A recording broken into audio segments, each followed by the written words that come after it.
Hey everyone, welcome to the Leader's Edge, your path to personal and leadership growth. I'm your host, Steve Steele, alongside my co-host and partner in leadership, Ernie Ducumos. And as certified speakers, coaches, and corporate facilitators, we're dedicated to bringing you powerful principles to fuel your leadership journey and personal growth. Now, whether you're an entrepreneur just starting out, a new leader taking the reins, or a seasoned pro looking to refine your skills, this show is for you. We'll be diving deep into personal growth strategies to help you strengthen your mindset and leadership abilities. But before we jump in, a huge shout out to all of our amazing listeners. Thank you so much for joining us each and every week. We wouldn't be here without your incredible support. Now, let's get down to business and help you unlock your full potential. Ernalita de Kumos, how are you doing today, girl? Wow, I get my full name today. Yes. Good morning, everyone. Yes. This is your co-host, Ernalita, or also known as Ernie the Kumos, at your service.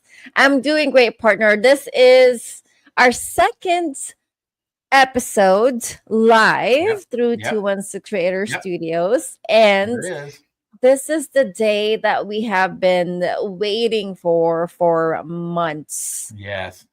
Months. I mean, I've been writing emails months ago. Months ago. Crazy. Yes. That's how long it's been. Yeah. But how are you doing today, partner? Are you excited? I really am. I am so excited for this guest. This has been an amazing guest. When I first read the book of this guest, we'll share all that as we get into it. But I was so just taken in so deeply with emotion that it just it did a shift in me, Ernie. It made a shift in me so much that I had to email the guest and tell him how much an impact it made on me. So this is going to be an exciting episode, and we're doing something a little different today. We're going straight through. We're going solid straight through. We're not taking any breaks. Solid straight through this week. So because you've got to hear this story, you've got to see what this is all about. So Ernalita, why don't you tell us a little bit about our guest today? Gosh, just a little bit. I want to tell a lot of it, but I only have a little bit. Okay. Our beautiful guest this morning has overcome abuse, homelessness, addiction, and countless obstacles to find her true purpose. With 20 plus years of corporate and executive leadership, she rebuilt her path by founding Pulse Marketing, an award-winning agency, and later launching COR products. Her resilience, authenticity, and passion for serving others inspires audiences everywhere.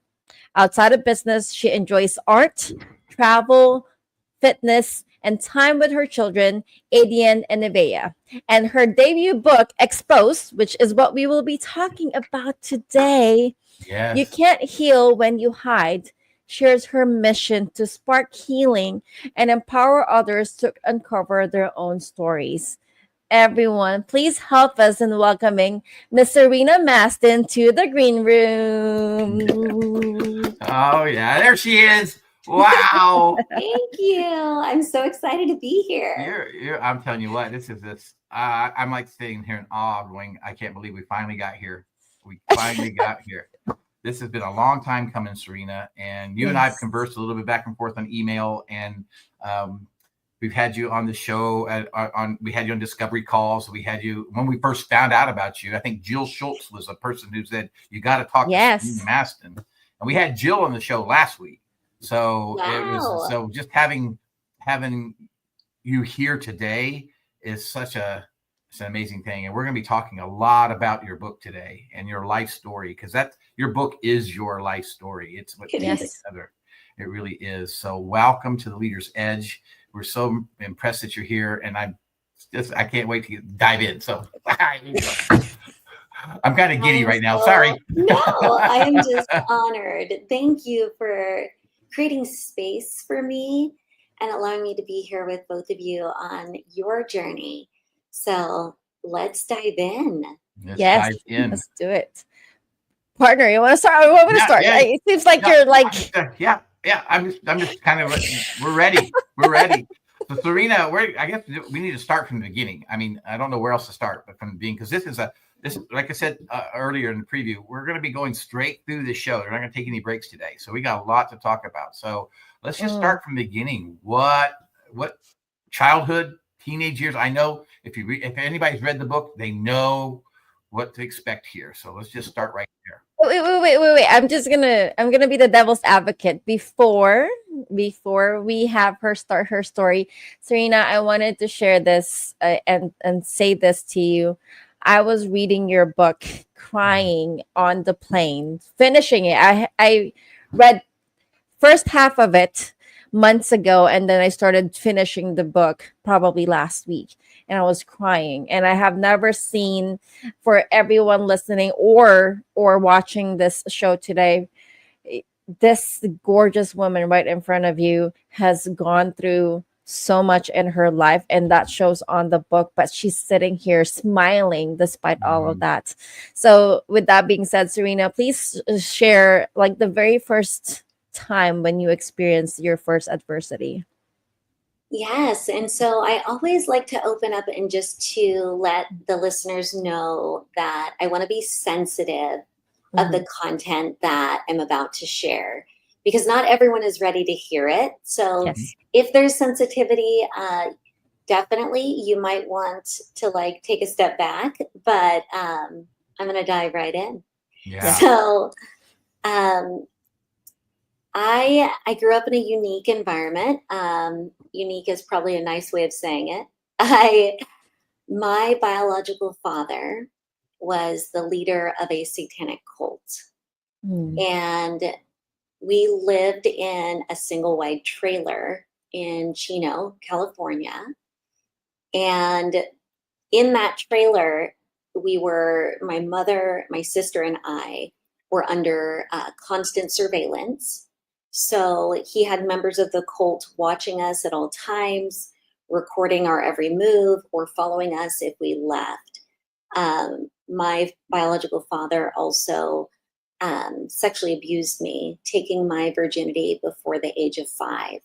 And so during that period, that was all I knew. I didn't understand the dynamics of that was bad or wrong or right. That was what I was brought into.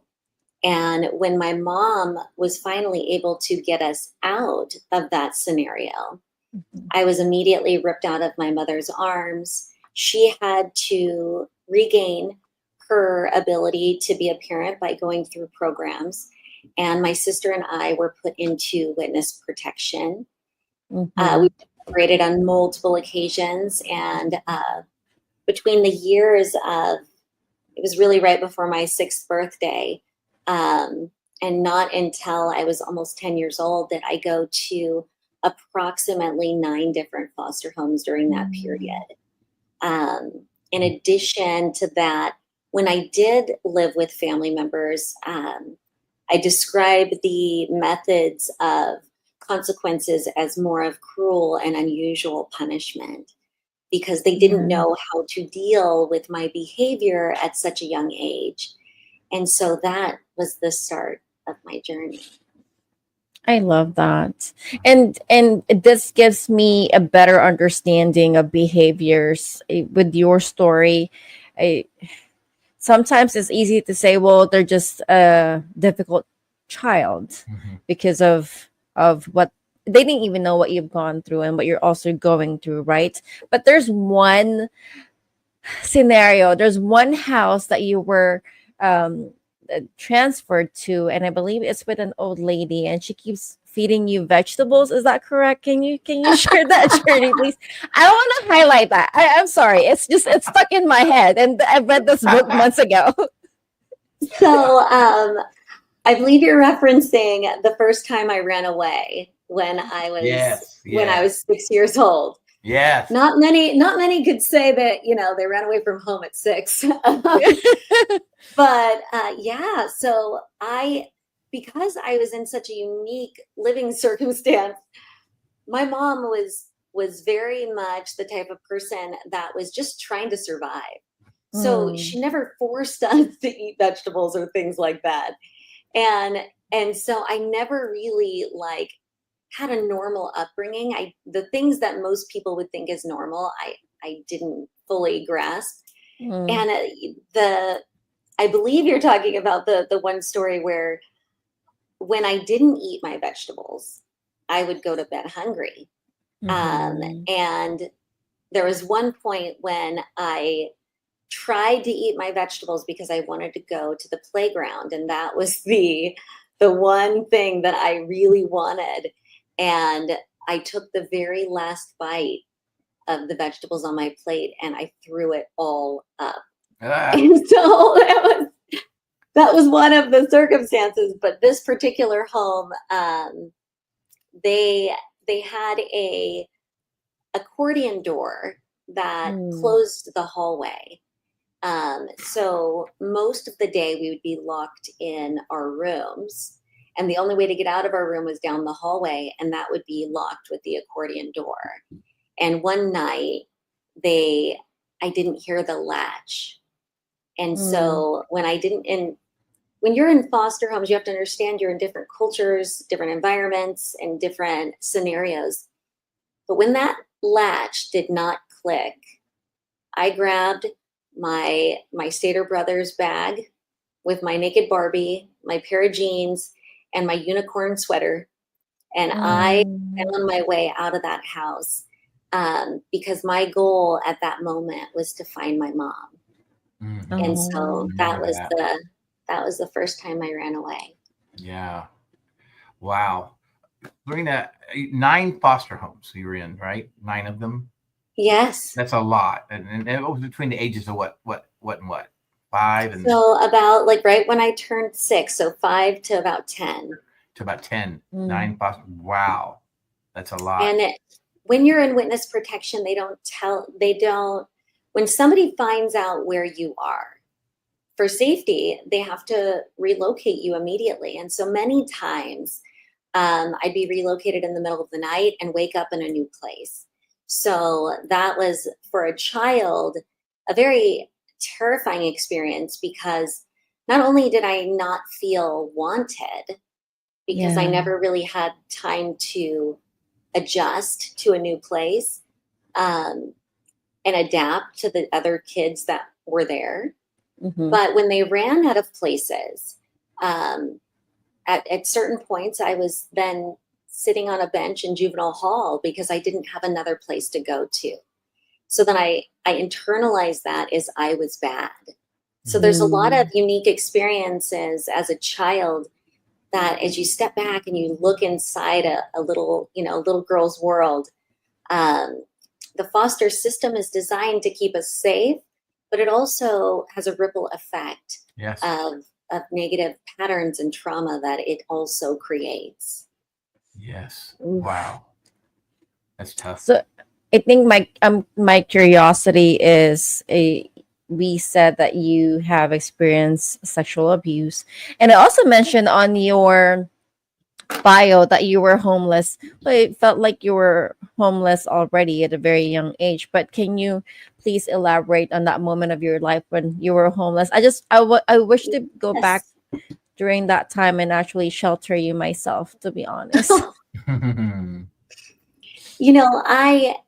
Being ripped away from your home and everything that you gain this sense of survival and independence that you typically don't get until you're much older. So by the time my mom had earned her rights back as a parent, I was in a different state of mind. I had already felt like I had been on my own. And so, some of those circumstances and trying to now adapt to rules and different things that I was not accustomed to, it just pushed me over the edge. And so when I was 15, I left, and I felt, looking back, I feel, heartbroken for my mother. She had worked so hard to get me back, but I was just so determined to, and obviously with a strong will, I was determined to just do it my way. And I left when I was about 15. The odd thing that most people kind of laugh about is I did enroll myself in high school because I didn't want to get behind. But between that, I ran out of places to stay. Yeah. So I bounced from house to house for a while until I had, worn out my welcome. And then from there were nights where I slept on the park bench across from the school. And I would wake up with dew on my face because I was shivering and so cold. And when I would hear the gates rattle open, I would run across to the school. I would get ready in the girls' locker room. And then I would just pretend like I was a normal kid and continued to go to school and do my homework and get all those things done so that I didn't lose that progress. Yeah. But in addition to that, I had 3 jobs. And at that time, they only had public transportation. So I would then take the bus to one of the jobs, work those hours, take it to the next one. And what started to happen is I was running out of fuel. And so my source of survival and the addiction that I clung to was methamphetamines. It kept me going. It kept me up. I was able to do my homework. I was able to go to my jobs, which eventually led to me just kind of crumbling, because there had been multiple days where I couldn't even really afford to eat, and therefore my body and was just giving out. And so unfortunately, living in that world, you're also exposed to a lot of scenarios that most people wouldn't be at a young age of 16. I talk about the sexual assault when I was raped. I was actually raped by 2 different men. I was raped by a 40-year-old man when I was 16, and then the one that I share in my book, which was what I was hoping for, a safe haven that night, and found that I was in a very dangerous place. And so I looked at it in those moments, especially when writing about them. It was the choices that I made that led me there, right? So we blame ourselves and shame ourselves a lot during that period. And as a young girl, I just was compiling all of these patterns, these negative patterns by some of the things that I experienced. Wow. You okay, partner? Yeah, I'm already like taking deep breaths. I'm clenching my fingers here. My hands. I'm clenching my hands. I can see your reaction. Disclaimer. That's why. Yes. Yeah, exactly. Well, I'm highly stimulated by this, and I can go on. But partner, please. I mean, Serena, you're 15, 16 years old. You're going through. You're trying to go back to high school. You're trying to do your best at school. You're sleeping on park benches. You're going into class. You're changing clothes in the locker room. You're pretending like everything is fine. Then you finally get to a place where you're actually raped by a man. And Serena, what happens? I mean, how do you keep going at that age? I mean, how do you keep moving forward when those kind of things keep happening? Those scenarios. I mean, does it just become it is what it is kind of feeling, or is it like, for me to comprehend it is tough, and I know for a lot of our listeners it would be tough as well. Yes. When you come from so many stressful situations, your body tends to live in the fight or flight mode. And so I just kept fighting like throughout my life. And I didn't recognize it, that my body had stayed in this heightened sense of fight or flight. And my mindset was determination. It was, I was determined to prove everyone wrong. I was determined to do it on my own. I was determined to not be a statistic. I was determined to finish this. And I just didn't want to stop moving forward. And so in that period of time, what's interesting is when I did stay that small, period of time with my mother, the flip side had happened. So my mom had become a Christian, and she was very, involved in the church. And so that gave me some really fundamental tools. So in the moments when I started facing even more adversity, I would go back to prayer. I would go back to forgiveness. I would lean on those things to keep me going. But in truth, it is your body's in this fight or flight mode. And so you just keep fighting until you can't fight anymore. Yeah. And it felt like you've fought throughout your entire life till, way before you wrote this book. But another part of your life is also, so you were a young kid, been in 9 foster homes, was able to live with your mom, but decided to also move out, work your way up, and then got married. Yes. So let's fast forward. So I climbed the corporate ladder. I only had a small time that I was able to go to community college and those types of things. So I knew I had to get my hands dirty in order to, gain experience and work my way up into being self-sustainable. And so climbing that ladder for those years was also a part of my growth. And I also had 2 children along the way. So my son was born when I was 21, and my daughter was born when I was 25. So I was a very young mother. I was a single mother, and multiple relationships that I continued to, leave me feeling like I was creating a pattern. And so I kept trying to shift that pattern. And when I met Kyle, I thought that this was the man of my dreams. Oh gosh, I girl. mean, I fell in love with Kyle myself. I know. And then tell us what happened. So Kyle, he was charming and charismatic, and like, just when you met him, you just fall in love with him. Like, he would sing, he would play guitar.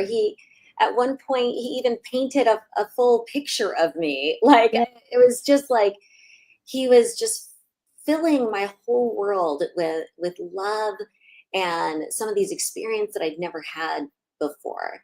And he loved my kids, and he was an amazing father to them. And so there's so many pieces and parts of Kyle that I just poured my heart into. And we did get married, and we had a blended family. And I just felt like I had put him on this pedestal because I had never felt this level of love from someone before. And about 2 weeks after our wedding, I'd finally, at this point, I was in corporate. I was a VP of marketing. And I just had, gotten it behind my desk, and I was getting caught up on the things that I had missed from the week prior. And let me tell you this to add, because most people don't even consider this, but not only did I just get married, I just did a fitness competition. Yes. I had lost 80 pounds after my kids. And I wanted to also prove that I could do something this big. I was in the best shape of my life. I just got married. I was on top of the world. And I was this, VP for this Fortune 5000 company. And I'm sitting at my desk getting caught up 2 weeks after we were married. And it was right around lunchtime, and most of the people were gone for lunch. And I could see, we were in an executive suite, but I could see that somebody walked in. And I'd kind of rose my hand to help her. And she walked in my office, and she said my name. And she closed the door behind her. And she said, she described my house. She described my kids. And she said that she had been with my husband for over a year. And we had waited 2 years before we got married. So the processing of all this information, I was just in shock. Yeah. And when we confronted him Kyle fell to his knees and started screaming at this woman. And I remember feeling outside of my body, like that I was in their story. I was no longer in my story. Mm-hmm. And that was the first time that he was ever unfaithful. But that was also the first time that that pedestal that I had him on being shattered. Yeah. I have a question in mind, Serena. So, reading the book, I know with Adian and Nevea as your first two kids, and obviously those are also two relationships that you've had, which was not pleasant. And then you fell in love with this amazing man, which I like the story. I felt like I was reading a novel, Mm-hmm. a romantic novel with his story. I got stuck with Kyle for 2 months, and I kind of had a break. Now when I read that, it broke my heart for you and for me too at some point. But I had to add that in there to kind of lighten up the mood. But I was in love with Kyle. Damn it. but with that, did the memories of the past two relationships came crashing down in that moment when you saw Kyle, screaming at this woman? What was that? You said you left your soul, left your body. Like, did all those memories, the pains, the heartaches, did they come back? It was more of the idealistic view that I had of who he was Yeah.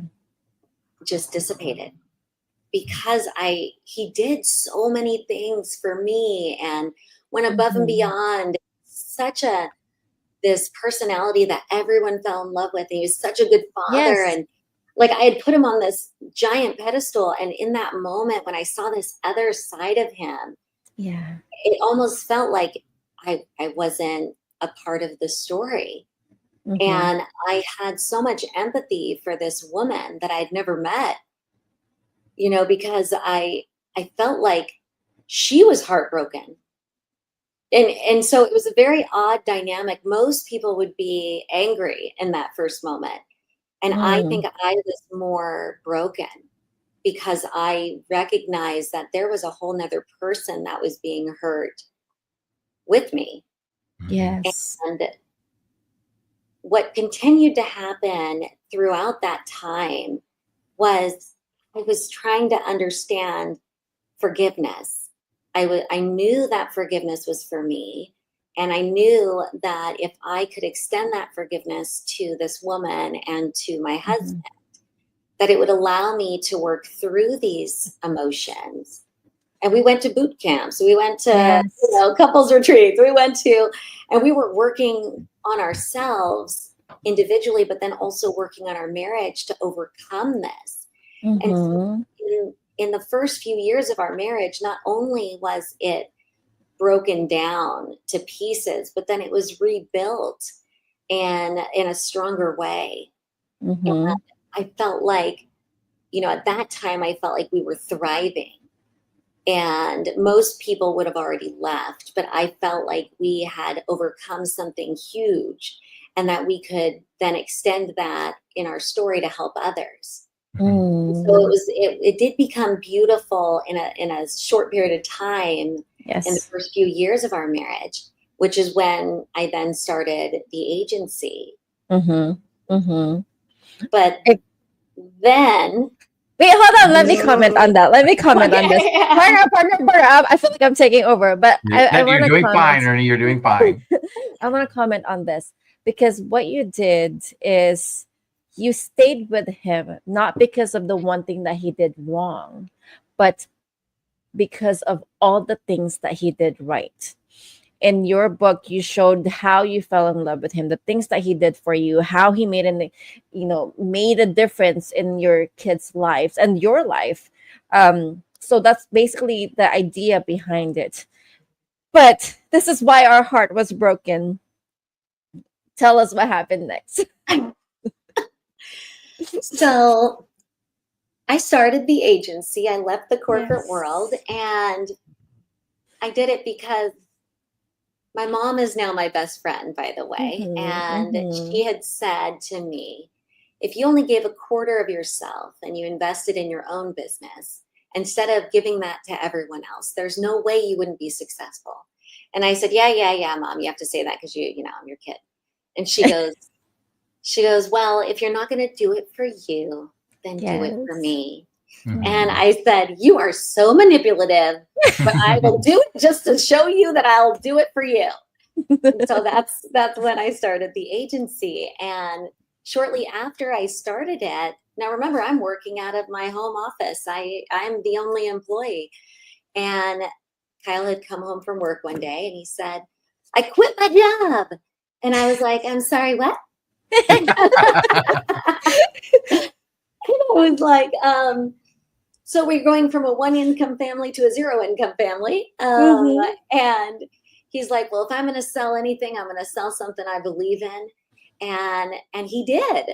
And we grew exponentially within a short period of time. We had employees. We built out an office. It was really an exciting time for us. But beyond looking like this perfect couple on the outside, what was happening behind the scenes is Kyle was struggling with multiple infidelities, not just the one. He was struggling with addiction, whereas I had not struggled with addiction since I was 16 years old. So things that I was now like in my 30s trying to wrap my arms around. And then he struggled with mental health issues that were undiagnosed that I didn't truly recognize until it was too late. And so as this started to happen, I'm building a company. I have employees. I have a family. I have these beautiful children that I wanted to protect. I started hiding. I started to try and work through the issues with Kyle and with a counselor and with, different programs. But when I found out about the second woman, every progress, every little step that we took towards being stronger and having this, foundation in our relationship, it wiped it all away. Yeah. And I felt like I was right back in that one moment when we started. And what had happened in that moment is I no longer had the fight, but instead I was deteriorating. Yeah. And on the outside, I would pretend everything was okay because I didn't want my kids to be impacted by it. I didn't want my employees to go through it. I had worked so hard from where I came from and living on the streets and that I didn't want to ever put my kids in that situation. And I felt like if I just get through this, then I can't let his decisions create a consequence for my children. And that's what I was trying to protect everyone from, is that his decisions wouldn't just create a negative consequence for him. It would impact everyone.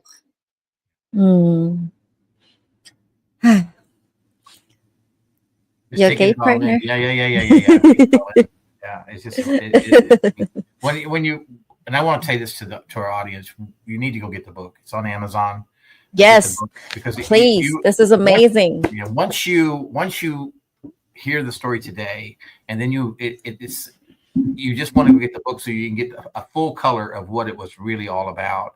Because we're just touching the hem of the garment today, but the book is just full of imagery and all. I mean, it's very well written, Serena. It's done very, very well. Very descriptive. Very descriptive, and in some ways, Ernie, you're right. It felt like a novel. Sometime I was reading a romantic novel, or I was reading a thriller, or I was reading, all kinds of. It was just all kinds of things. A roller coaster of emotions. There you go. Huge roller coaster of emotions. So I want our listeners to go out, get the book Exposed. You can get it on Amazon. It's an amazing book, guys. because once you hear this, finish up with the story today, you're going to want to go buy the book. So just make sure you do that, because that's so important. And I know that there's things in there that you are dealing with as an audience. People are listening. There's things in there that you'll see what Serena went through and what she did to accomplish and how she was able to change things. But we've already been on this roller coaster this afternoon with this, and but it didn't stop. It didn't stop.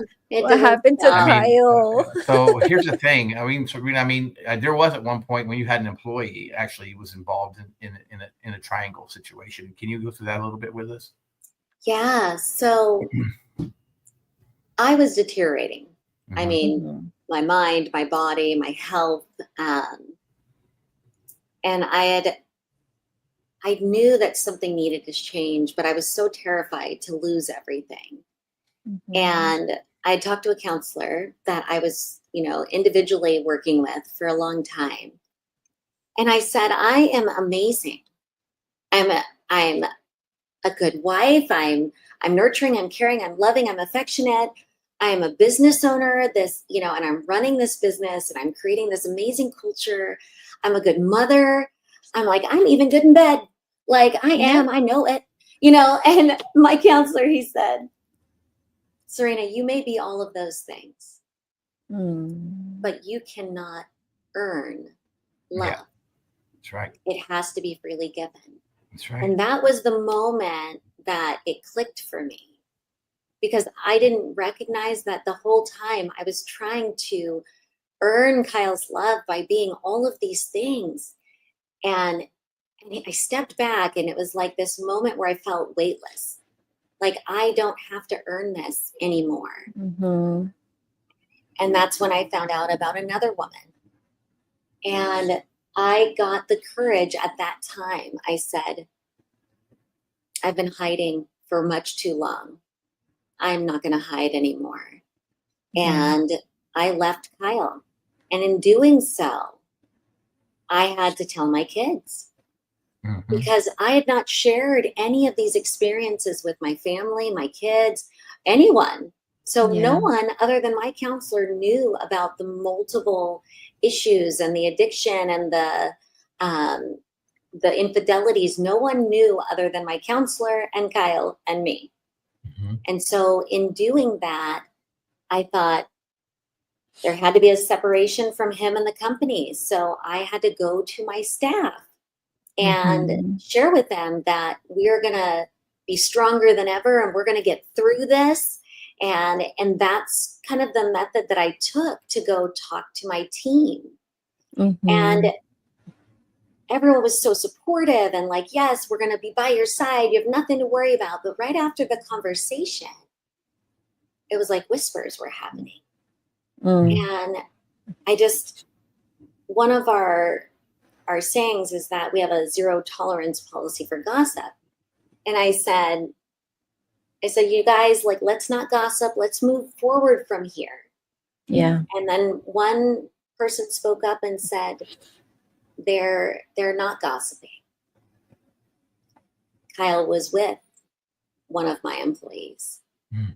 And it was an employee that I had nurtured, and she cried on my shoulder, and she was married, and they were traveling to trade shows together, and I didn't connect the dots. And she had just left the company a few weeks prior to me leaving Kyle, and I had never connected the dots. In the moment that they brought this to light, it just was a different level of pain. Because I just felt, not only did I find the courage to share my truth and to start to move on, but that meant that they all knew this whole time, that everyone was watching from behind the scenes, and no one had the courage to tell me. And so then you have this feeling of betrayal, but you also have this feeling of just pain, because you feel so exposed. And so in that period, you can imagine, I had to put locks on the office door. I had to change all the locks on the house. I had to sell the house. The company was in $400,000 worth of debt that I had just lost. I couldn't wrap my arms around it because Kyle's spending was just so out of control. And it felt like the world was crashing down. Mm. And just a few months after I'd left Kyle, I got a call, and it was frantic, and there was a lot of messages left on my phone, and they had said, you need to get to the hospital. And so I did. The hospital just happened to be across the street. I could see it from my window. Mm-hmm. Oh. And I ran down the stairs. I was living in a condo with my kids at the time. And I said, told my daughter, you stay. My son demanded to go with me because he was 18. And we get to the hospital, and I'm totally confused. The last time that I had spoken with Kyle was several weeks prior, but that night, Kyle had sent me a text message. And he said, I'm so sorry for all the pain that I have caused. And I'm so grateful for all the memories we shared. And I thought in that moment, like he finally recognized the pain, and he's finally accepting responsibility. Like, this is a beautiful moment. But what I didn't realize is that that was his message goodbye. He had taken his life that night. Mm. Oh. Wow. Yes, my heart was broken into pieces and was stepped on and all over the place. But oh, I know, girl. I know. I'm sure I felt the pain, every single thread of pain you have in that book. I felt it. I was crying, sobbing, and things coming out of my nose that are not supposed to come out. But I had the ugly face cry. I had the snot bubbles. I'm with you, girl. I love it. I love it. I love it. But we shared this story to our audience this morning, not to basically have a very grim morning or afternoon, whichever time frame you would watch this or listen to this, but it's more so of your journey, right? With everything that you have gone through, Serena, all the hardship, the pain, the struggles, the adversities. Have you ever stopped and asked, why is this happening to me? Especially with the scenarios with Kyle. Can you please expand on that? Throughout my whole life, I actually had a continuing statement that was, why me? Yeah. And I didn't understand why me. I thought that it was happening to me, that I was responsible for this. Like, I had somehow created a pattern where all these things were happening to me, but it was my fault. So I blamed myself.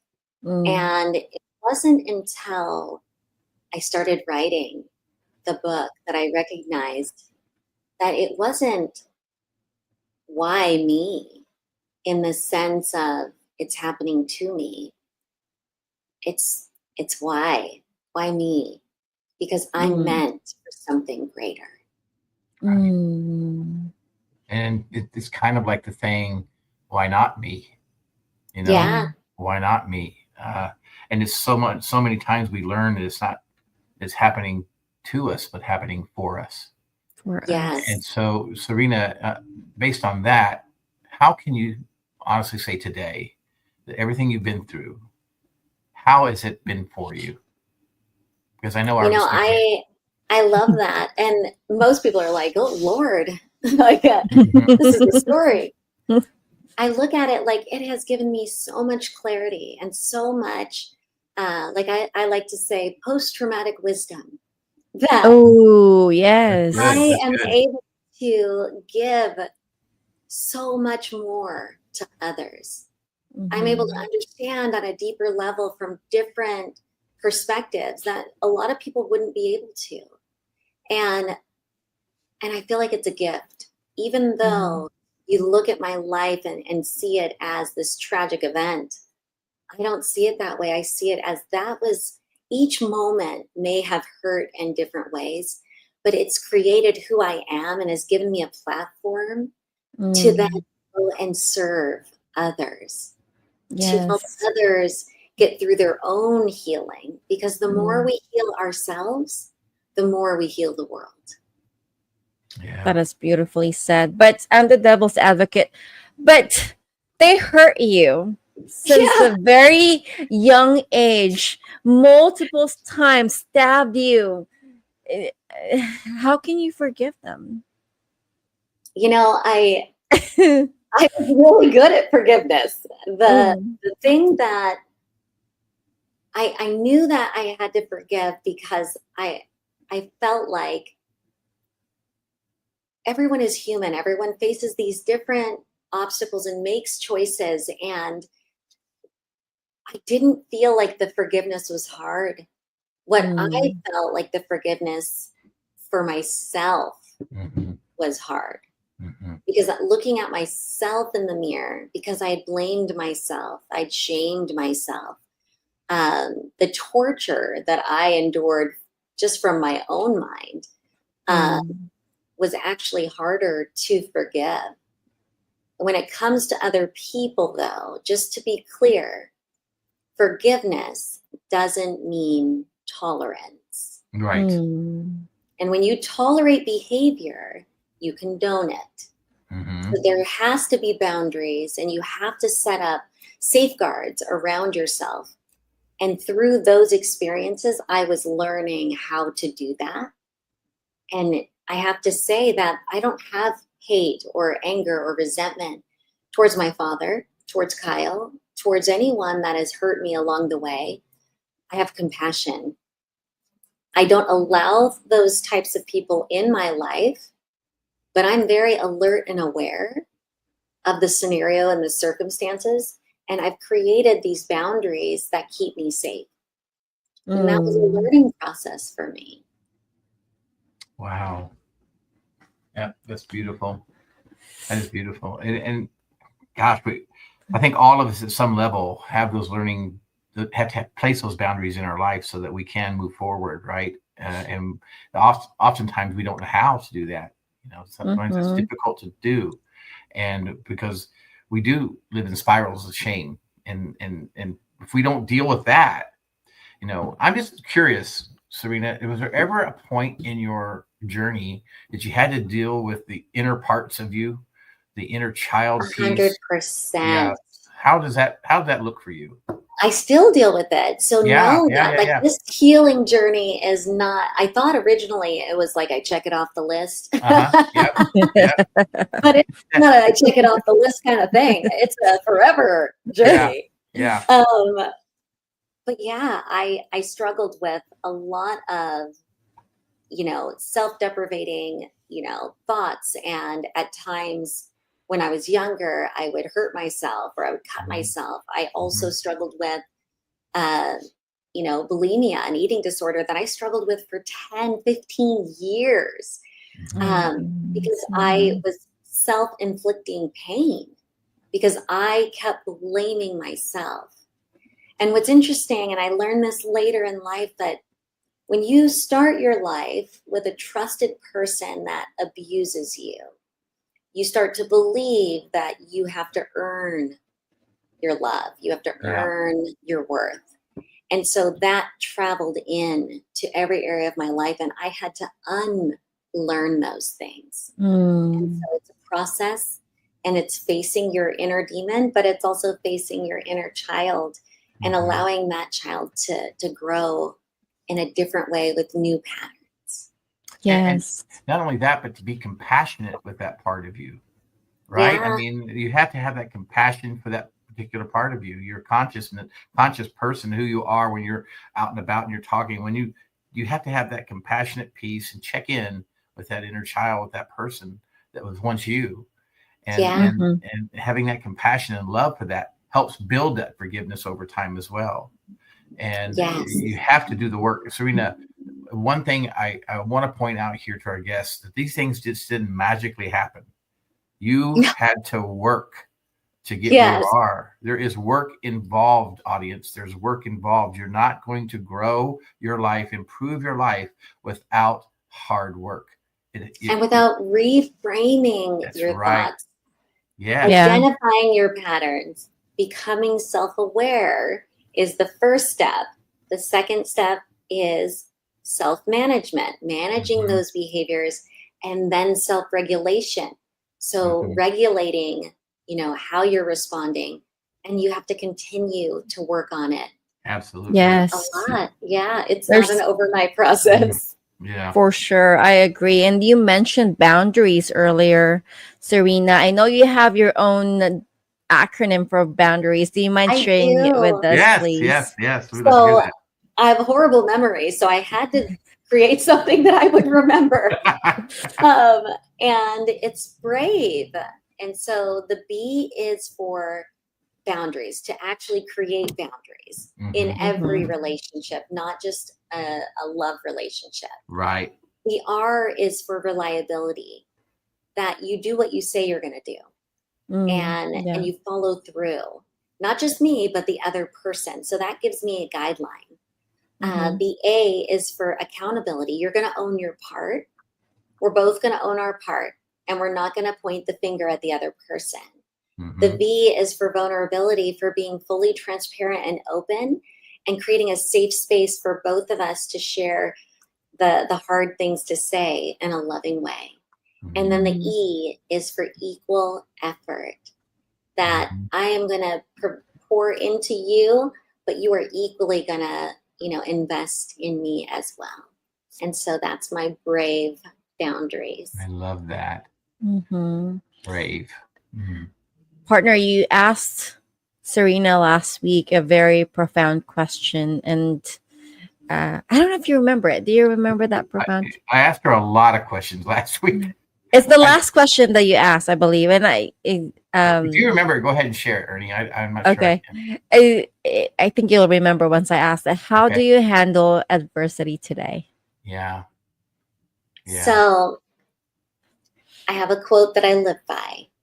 You don't have to set yourself on fire to keep others warm. Wow. And facing that adversity, it's going to come.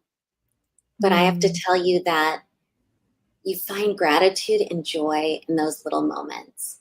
You find the people that you surround yourself with that inspire and uplift you. And so the adversity will always be there. It's your mindset that you have to change in order to keep moving forward. 100%, Serena. That is so beautiful, because that is so true. People oftentimes want the easy way. We all want the easy way. We all want to do it easy, and it just doesn't come easy. It comes with work. It comes with tough times. It comes with adversity in your life, and knowing how to deal with that. And I posed a question this morning that to a team that we were talking to, or I was talking to, and I posed this question. I want to pose it to our audience, and I want to put it out there, and then perhaps you can comment on this, Serena. But could it be that the magic that you are looking for is in the work that you're avoiding? I love that. The magic that you're looking for.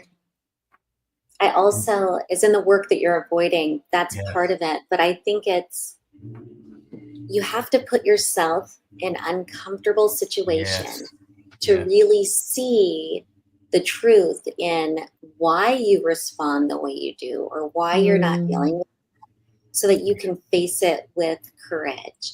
Yes. Because it is a tough situation, but the more you run from it, the more it allows it to rot and decay within you, and it impacts your body, your mind, your spirit, and your soul. Nothing is too big. Someone has been through something similar. That's right. And all you have to do is find the resources to get through it. Yep, that's beautiful. I love it. Serena, thank you so much for such an amazing episode. I feel like we can talk to you all day and we don't have enough time. We just love you dearly. But our viewers and our listeners are most likely curious as to what you're currently working on and how can they reach out to you. So I'm an author. I'm a speaker. I still own and run my marketing agency, which is Pulse Marketing. And if anyone's looking for me, they could easily find me on serenamastin.com or pulsemarketingteam.com, or basically any social media. I'm pretty easy to find. Wow, it's beautiful. I no longer hide, you guys. No, I can Yes, tell. she's been exposed. One of the Exposed. amazing things that I've noticed about you since I've met you, the day I met you, is you always have this amazing smile on your face. Always. Yes. It's always there. It never goes away. It just never goes away. And that is so awesome to have that spirit, and the work that you've done on yourself and what you've been able to accomplish. But I got to go here next week on The Leader's Edge. We're joined by our newly found Maxwell leadership friend, James Newell, as he shares embracing your inner squirrel. Yes, I said inner squirrel. The next nut in learning. You won't want to miss this one. It's going to be really, really good. So, Serena, as always, I've looked for this a long time. Thank you so much for your time today. We absolutely love it. Thank you. Yes. Thank you again, Serena. We will need to have you back. And this is recorded, so we will need to have you back. Yeah. Also, just a reminder, you can find The Leader's Edge on Apple Music and Spotify or wherever you listen to your favorite podcast. We wanted to say thank you to all of our listeners and friends, because without you, The Leader's Edge would not be possible. And we are grateful to have you here and excited to connect with you next time. For now, bye, everyone. Bye, everyone.